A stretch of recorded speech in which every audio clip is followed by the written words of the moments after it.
coming here because of the economy. The economy. Because to them, a dollar is worth more than a peso or whatever else. And the issue comes down to this. If you cut off the head of the snake, the problem is the head of the snake, and that is the employers that are actually not going by E-Verify, or the employers that are actually willfully breaking the law and hiring these people. And believe it or not, this is an anti-Chamber of Commerce position that this Republican is taking. I do not believe that you should be given any special preferences as a corporation if you're hiring illegal immigrants. You shouldn't. You should be treated as a criminal. The corporation should be treated as a criminal and should pay the fines. So I have an issue with the military on the border unless there's a national emergency or a national state of emergency. Does that answer your question? Are they allowed to ask for citizenship papers? Who's that? The Border Patrol? No, the employers. Yeah, absolutely. Absolutely. You have forms of ID, Social Security. Everybody that receives a position has a Social Security. We have an E-Verify system that's being pushed by one gentleman here in Oakland County. His name is Jim Runstead. He's a county commissioner. And he's been an advocate, a strong advocate for the E-Verify system. My hat's off to him. You can check somebody's Social Security, but a lot of employers take fake Social Security cards. Yes, ma'am. I would disagree with you on not using the military, because I've said to my kids for years, if they came marching over the border with guns over their shoulders, we'd turn them back. It would be an invasion. Yes. Because of the fact that they come in slow motion, we don't call it an invasion and we don't turn them back. And I think that it's the same thing. It's just slower, so the military should do it. When I was young, I think I was a teenager, my uncle, who was a doctor in El Paso, used to say how the ladies, when they went into labor in Mexico, would suddenly have the urge to go shopping in the United States. And they would crawl over the bridge. I thought it was pickles and ice cream. Walking and have a baby in the United States so that they could get benefits and have a little citizen. And it just seemed to me from then on, it's been a slow invasion. And it makes no difference if they came over all at once and with guns, or they came over slowly and just kind of infiltrate. I think the military should be involved. What the one gentleman said is I have to be very clear with my words, and that's why I said unless it's a national emergency, unless we declare it a national emergency, the military should not be involved.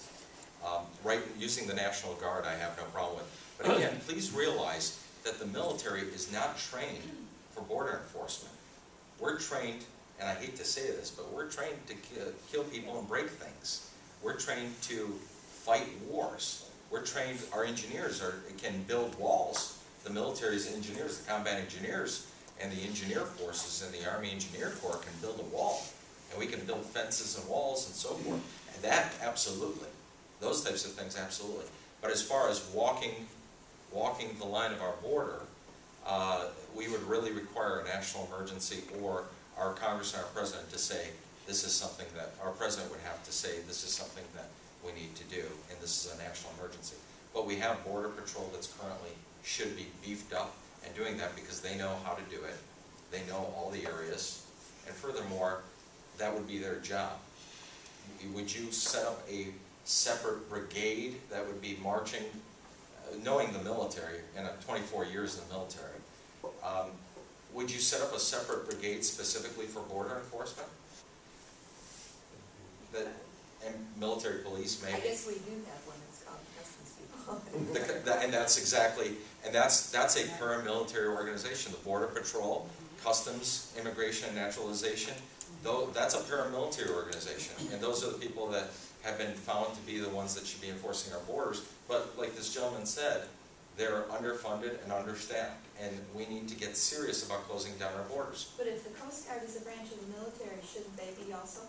The Coast Guard is not a branch of the military. They're only a branch of the military during wartime service. They used to be a part of the Department of Transportation. Now they're part of Homeland Security. So yes, the Coast Guard should be. And the Coast Guard, if you know, are very active between Cuba and the Keys. They're very active. They're very active on drug interdiction as well as individuals. And remember, I think it was about 12 years ago, the Haitian crisis, remember, where before the earthquakes and so forth. Remember all the rafts that were coming from Haiti? So, the Coast Guard is very active. But I do not disagree with your premise, ma'am. I actually agree with you. It's just that on this issue, we should be focusing on securing our borders by first setting up the walls and getting serious with enforcement. And the enforcement are the people, the trained professionals. Yes, sir, you first, and then we'll go to Mr. Rocky, what is your understanding of the definition of the word comprehensive as in comprehensive integration reform? Comprehensive to me, the word means, without a dictionary in front of me, would mean all-encompassing. Well, but in Washington's definition, I believe it also means amnesty. I'm against amnesty. So, In Washington, what is up is down. Here's my problem with Washington, and many of you will see this. I believe Washington is buying our future with a credit card and buying their futures by selling ours.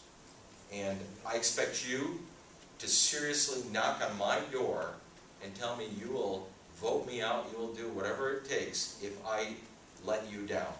And I'm saying this to Democrats, Independents, and Republicans, and you, Gary, because you'll be a constituent, I hope. I hope you'll stick around in the district. But the point is that the goal is to not give amnesty. There's something about the word illegal that sticks to my ribs. If it's illegal, it's illegal. There's no, for me, on that issue, it's black and white. I'm sorry.